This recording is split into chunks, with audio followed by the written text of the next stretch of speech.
Jesus Christ Sharon ministries వారు నిర్వహిస్తున్న అభిషేక ఆరాధన నిర్వహించు తేదీ ప్రతి నెల 2వ శనివారం. స్థలం శారదా కాలనీ ఆర్చ్ సెంటర్ దగ్గర, కోల్ఫింగ్ సెంటర్, గుంటూరు. దేవుని చేతిలో బలంగా వాడబడుచున్న యవ్వన దైవజనులు బ్రదర్ రాజ్ కుమార్ గారు శక్తివంతమైన వాక్య పరిచర్య చేసి రోగులందరి కొరకు ప్రత్యేక ప్రార్థన.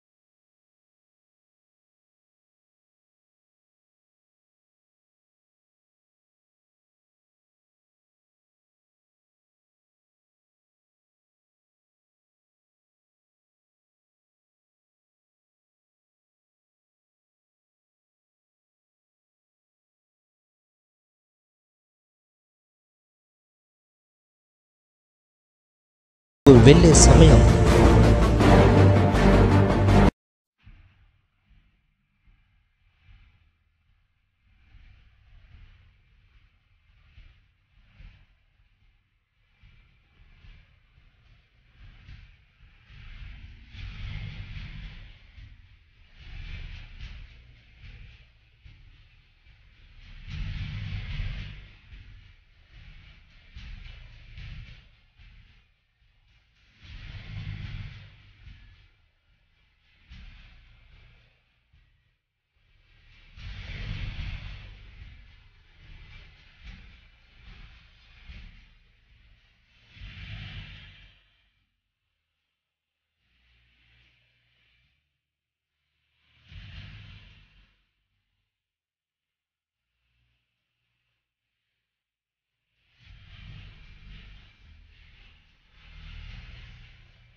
ఇక్కడ కూర్చున్న వారిలో ఎవరెవరైతే ఏ అవసరతలతో అయితే వచ్చారో వారి అవసరతలను దేవుడు తీర్చబోతున్నాడు. ఒకసారి ఫిలిప్పీ పత్రిక 4:19 చదవండి. కాగా దేవుడు తన ఐశ్వర్యము చొప్పున క్రీస్తు యేసునందు మహిమలో మీ ప్రతి అవసరమును తీర్చును. ఇక్కడ ఏం రాయబడింది? దేవుడు తన ఐశ్వర్యము చొప్పున క్రీస్తు యేసునందు మహిమలో మన ప్రతి అవసరతని తీరుస్తాడంట. ఇక్కడ దేవుడు తన ఐశ్వర్యము చొప్పున అని చెప్పాడా, లేదా దేవుడు తనకు ఉన్నదాని ప్రకారంగా అని చెప్పాడా? ఐశ్వర్యము చొప్పున. అవునా? అంటే ఇప్పుడు దేవుడు ధనవంతుడా పేదవాడా? పేదవాడా? ధనవంతుడు. అవునా? దేవుడు ధనవంతుడు. చాలామందికి బిల్ గేట్స్ తెలుసు, అంబానీ తెలుసు. అవునా? కానీ నాకైతే నా నజరేడైన యేసే తెలుసు. హల్లెలూయా! ఈయన ధనవంతుల కంటే ధనవంతుడు, బిల్ గేట్స్ కంటే గొప్పవాడు, అంబానీ కంటే బహుధనవంతుడంట. అవునా? మరి అంత పెద్ద ధనవంతుడిని మన పక్కనే ఉంచుకొని మరి మనం ఇంకా ఎందుకని సమృద్ధి జీవాన్ని చూడలేకపోతున్నాం? ఎందుకు? ఇందా చెప్పాం కదా, అపవాది మన దగ్గర నుండి దొంగలిస్తున్నాడు వాక్యాన్ని. అవునా? కాబట్టి దేవుడు ధనవంతుడు, అవునా? ధనవంతుడైన దేవుణ్ణి మనం పక్కనే పెట్టుకుని మనం దరిద్రులుగా ఉండాలా? కాదు కదా. ధనవంతుడైన దేవుణ్ణి పక్కన పెట్టుకుని మనం పేదగా ఉండడం దేవునికి ఇష్టం లేదు. కాబట్టి దేవుడు మనకి సమృద్ధి జీవాన్ని ఇస్తున్నాడు. హల్లెలూయా. ఏమని ఉంది ఇక్కడ? దేవుడు తన ఐశ్వర్యం చొప్పున క్రీస్తు యేసునందు మహిమలో మన ప్రతి అవసరతను తీర్చబోతున్నాడు. ఆమేన్. అది కూడా ఎలా అంట తీర్చేది? ఎఫెసీ పత్రిక 3:20 నుండి 21 దాకా. మనలో కార్య సాధకమైన తన శక్తి చొప్పున మనము అడుగు వాటన్నిటికంటేను ఊహించు వాటన్నిటికంటేను అత్యధికముగా చేయ శక్తి గల దేవునికి క్రీస్తు యేసు మూలముగా సంఘములో తరతరములు సదాకాలము మహిమ కలుగును గాక. ఇక్కడ దేవుడు చెప్తున్న మనలో కార్యసాధకమైన ఆయన శక్తి చొప్పున మనము అడుగు వాటికంటే ఊహించు వాటికంటే అత్యధికముగా చేయు శక్తి గల దేవునికి క్రీస్తు యేసు మూలంగా ఏంటంటే సంఘాల్లో మహిమ. అందరూ అనండి మహిమ అనండి. మనలో కార్యసాధకమైన శక్తి చొప్పున మనం ఏమేమైతే అడుగుతామో, మనం ఏమేమైతే దేవుడి నుండి ఊహిస్తామో వాటి కంటే ఎలా చేస్తాడంటే దేవుడు అధికంగానా? కాదు, అత్యధికముగా అంట. హల్లెలూయా. మనం అడుగు వాటికంటే ఊహించు వాటికంటే అత్యధికముగా చేయడం వల్ల క్రీస్తు యేసు మూలంగా ఏం కలుగుతుందంటే ఇక్కడ సంఘాల్లో మహిమ అంట. అవునా? ఈరోజు దేవుడు మనల్ని ఇంకొక లెవెల్లోకి తీసుకువెళ్ళబోతున్నాడు. దేవుడు మనల్ని మహిమ నుండి అధిక మహిమకి ఇక నుండి తీసుకువెళ్ళబోతున్నాడు. మత్తయి సువార్తలో దేవుడు చెప్తాడు ఒకసారి, మత్తయి 10:26లో, మరుగైనదేదియు బయలుపరచబడకపోదు, రహస్యమైనదేదియు తెలియబడకపోదు. మరుగై ఉన్నదేదియు బయలుపరచబడకపోదు, రహస్యమై ఉన్నదేదియు తెలియబడకపోదు. ఈ అంతకాలంలో దేవుడు మనకి అనేకమైన గొప్ప కార్యాలని తెలియబరుస్తున్నాడు. హల్లెలూయా. వాక్యంలో మరుగై ఉన్న సంగతులు, వాక్యంలో రహస్యమై ఉన్న సంగతుల్ని పరిశుద్ధాత్మ దేవుడు వెలికి తీయబోతున్నాడు. హల్లెలూయా. అందుకే ఈ అభిషేకం మనము అడుగు వాటికంటే ఊహించు వాటికంటే అత్యధికంగా చేయడం వల్ల ఏమవుతుందంట? సంఘాల్లో మహిమంట. అవునా? సంఘం అంతా కొరతల్లో ఇంకా లేమిలో ఉన్నప్పుడు సంఘంలో మహిమ ఉంటుందా? మహిమ ఉండదు. సంఘం అంతా దరిద్రంలో ఉందనుకోండి, సంఘంలో మహిమ ఉంటుందా? మహిమ ఉండదు. కానీ ఎప్పుడైతే నువ్వు ఈ సమృద్ధి జీవంలోకి వస్తావో, సంఘం అంతా కూడా సమృద్ధి జీవంలోకి వస్తుందో అప్పుడు సంఘాల్లో మహిమంట. హల్లెలూయా. అది కూడా ఇప్పుడు దాకా తరతరాలు. అవునా? ఇంకా దేవుడి రాకడ పర్యంతము, క్రీస్తు యేసు రాకడ పర్యంతము ఈ సంఘాల్లో మహిమ ఉంటుందంట. అవునా? ఇప్పుడు ఒక చిన్న మాట చెప్తాను. మనం ఇప్పుడు ఎక్కడున్నాం? షారోన్లో ఉన్నాం. అవునా? షారోన్లో ఉన్నాం. అయితే షారోన్ అంటే ఏంటి అసలు? ఒకసారి యెషయా గ్రంథం 65:10 చదవండి. నన్ను గూర్చి విచారణ చేసిన నా ప్రజల నిమిత్తము షారోను గొర్రెల మేత భూమి యగును. ఇక్కడ దేవుడు చెప్తా ఉన్నాడు, ఎవరైతే నన్ను గూర్చి విచారణ చేస్తారో వారికి షారోన్ ఏమవుతుందంట? గొర్రెల మేత భూమి అంట. అవునా? ఇప్పుడు షారోన్ అంటే అర్థమైందా? షారోన్ అంటే ఏంటి? మేత భూమి. అందరూ అనండి మేత భూమి అనండి. ఇక్కడికి గొర్రెలు ఆహారం కొరకు వస్తాయి. ఎవరైతే తమ ఆహారం కొరకు వెతుకుతున్నారో ఇక్కడ ఏముందంట? గొర్రెలకు కావలసిన ఆహారం ఉంది. అవునా? ఎవరెవరైతే ఏ ఆహారం కొరకు అయితే వచ్చారో ఆ ఆహారం ఇక్కడ తీర్చబడుతుంది. ఎవరెవరైతే కుటుంబ సమస్యలతో వచ్చారో వారి కుటుంబ సమస్యలు ఇక్కడ తీర్చబడబోతున్నాయి. హల్లెలూయా. ఎవరైతే తమ యొక్క వ్యాపారంలో అభివృద్ధి కొరకు వచ్చారో లేదా తమ జాబులో అభివృద్ధి కొరకు వచ్చారు, వారి యొక్క వ్యాపారంలో, జాబ్లో అభివృద్ధి చూడబోతున్నారు. హల్లెలూయా.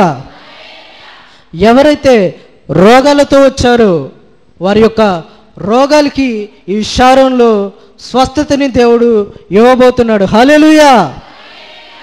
ఈ షారోను మేతభూమి అంట, అవునా? ఇప్పుడు అర్థమైందా సమృద్ధి జీవం అంటే? సమృద్ధి జీవం అంటే కొరతలు లేమి లేకుండా సమృద్ధి జీవంలోకి రావడం అంట, అవునా? సరే, ఇప్పుడు దాకా విశ్వాసుల గురించి చెప్పుకున్నాం. విశ్వాసులందరూ సమృద్ధి జీవంలో ఉండాలని చెప్పుకున్నాం, అవునా? కానీ ఇప్పుడు సేవకుడు గురించి చెప్పుకుందాం. ఇప్పుడు సేవకుడు కూడా సమృద్ధి జీవంలో ఉండాలా లేదా? అసలు విశ్వాసులు సమృద్ధిలో ఉండాలంటే సేవకుడు సమృద్ధిలో ఉండాలి, అవునా? చాలామంది సేవకుడు అంటే దరిద్రంలోనే ఉండాలేమో, లేదా కొరతలతో ఆ యొక్క పేదగా ఉండి సేవ చేయాలేమో, లేదా సేవ అంటే ఎప్పుడు దరిద్రంగానే ఉండి సేవ చేయాలేమో. కొంతమంది కొన్ని అపోహలతో ఉంటారు. యేసుక్రీస్తు శిష్యులు కూడా దరిద్రంలో ఉండి సేవ చేశారేమో అని అనుకుంటారు. యేసుక్రీస్తు శిష్యులు పేదవారా? చాలామంది సేవకులు యేసుక్రీస్తు శిష్యులు కూడా పేదవారే కాబట్టి మేము కూడా పేదగా ఉండి సేవ చేయాలేమో అనుకుంటారు, అవునా? ఇంకొక వచనం వారికి అనుకూలంగా ఉండేది ఏంటంటే, వెండి బంగారాలు నా యొద్ద లేవు, కానీ నాకు కలిగినదే నీకు ఇచ్చుచున్నాను. ఈ వచనం ఎవరంటారు? పేతురు గారు, అవునా? పేతురు గారు పేదవాడా? పేతురు ఎవరితో అంటారు? కుంటివాడితో, అవునా? కుంటివాడితో వెండి బంగారాలు నా యొద్ద లేవు బాబు, నాకు కలిగినది యేసునామం అని చెప్తాడు. అయితే ఇప్పుడు పేతురు దగ్గర వెండి బంగారాలు లేవా? ఉన్నాయా లేవా? అసలు పేతురు గారు ఎందుకని ఈ వాక్యం అన్నారు? వాక్యాన్ని ఎప్పుడు కూడా డైరెక్ట్గా కోడ్ చేయకూడదు. వాక్యాన్ని ఎప్పుడు డైరెక్ట్గా కోడ్ చేయకూడదు. వాక్యం అర్థం కావాలంటే పరిశుద్ధాత్మ సహాయం కావాలి, అవునా? నేను చాలాసార్లు చెప్తాను. సరే, పేతురు గారు వెండి బంగారాలు నా యొద్ద లేవు, నాకు కలిగినది నీకు ఇచ్చుచున్నాను అన్నారు. మరి ఆ మాటలో పేతురు గారి ఉద్దేశం వేరు. పేతురు గారి ఉద్దేశం ఏంటంటే, అక్కడ ఉంది ఎవరు? కుంటివాడు, అవునా? ఆ కుంటివాడికి ఏం కావాలి? వెండి ఇస్తే వాడు నడుస్తాడా? నడువుడు. బంగారం ఇస్తే నడువుడు. కానీ దేంట్లో నడుస్తాడు? యేసునామంలో. హల్లెలూయా.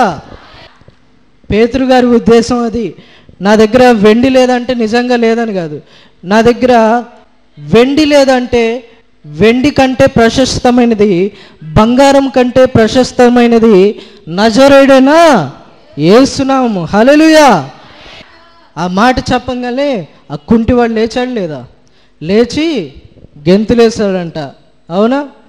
ఇప్పుడు చెప్పండి, పేతురు గారి ఉద్దేశం వెండి కంటే బంగారం కంటే ప్రశస్తమైనది యేసునామం.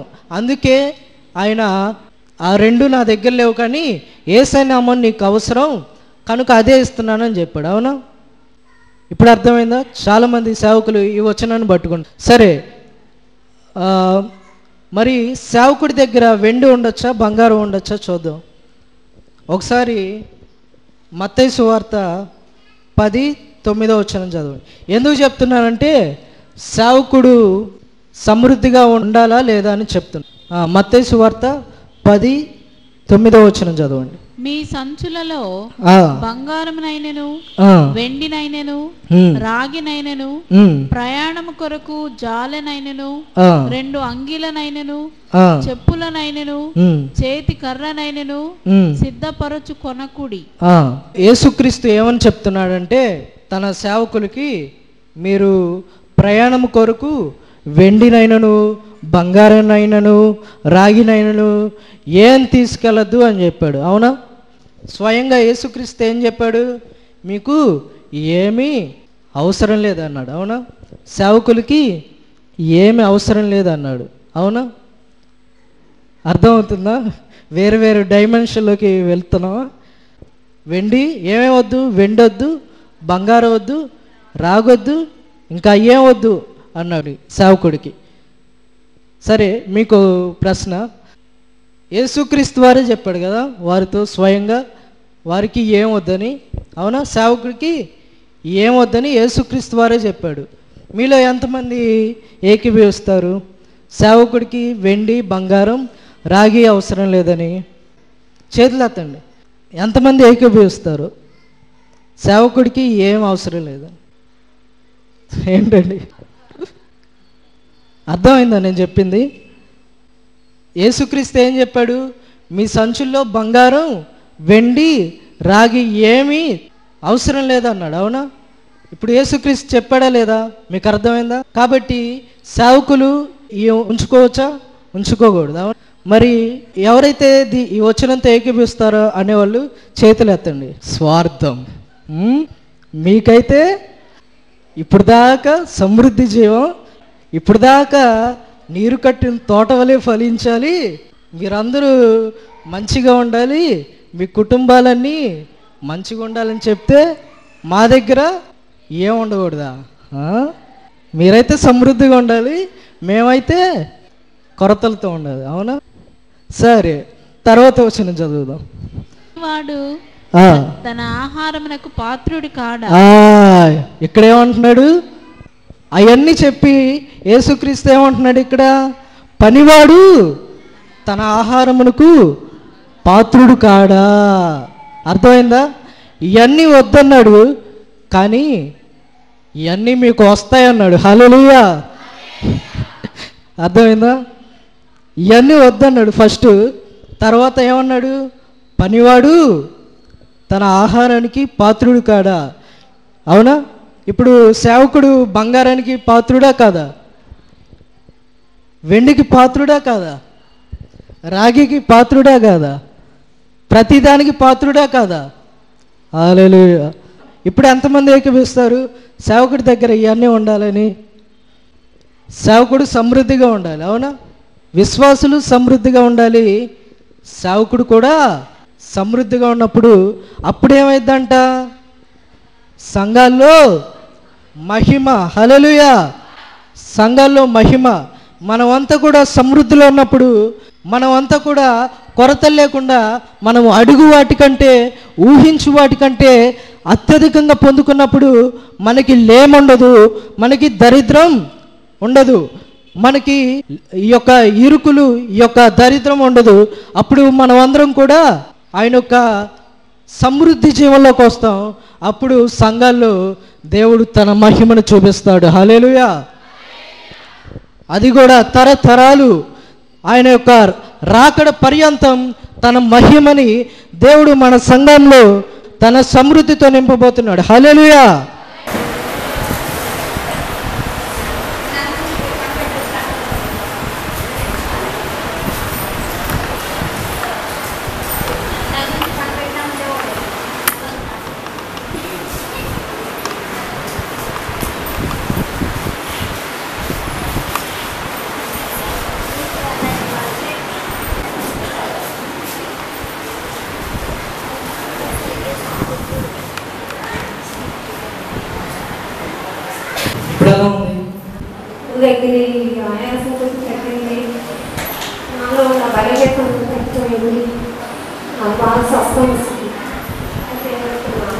దేవుడు ఇంకా మిమ్మల్ని పూర్తి ఆరోగ్యంతో నింపును కదా. Touch.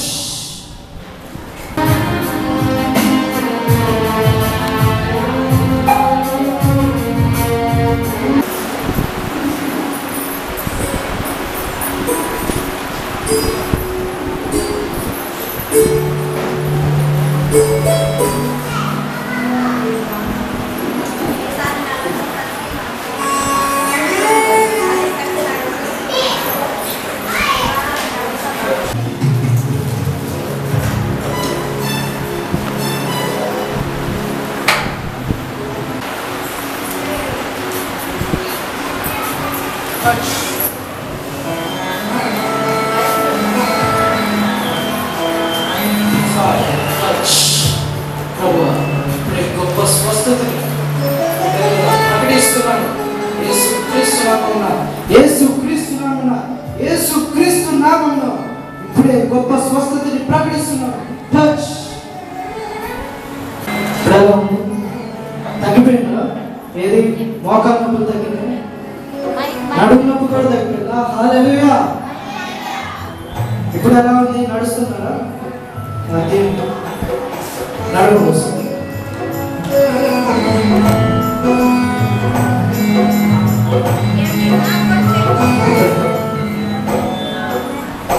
Wow, what a mighty God we have. Hallelujah.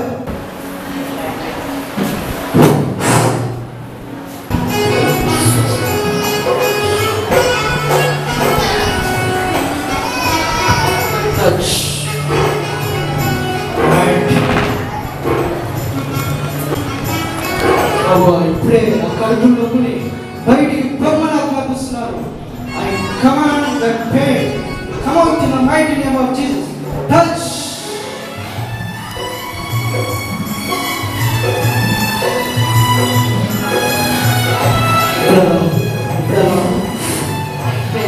మొత్తం తగ్గిందా? హల్లెలూయా.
జీసస్ క్రైస్ట్ షారోన్ మినిస్ట్రీస్ వారు నిర్వహిస్తున్న అభిషేక ఆరాధన నిర్వహించు తేదీ ప్రతి నెల 2వ శనివారం.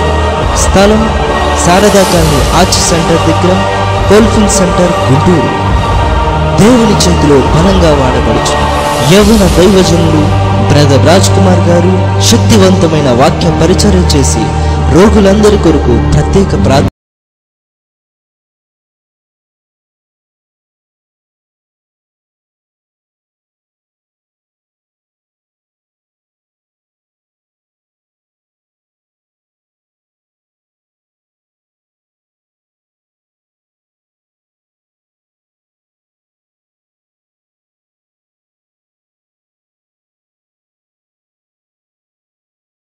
వెళ్ళే సమయం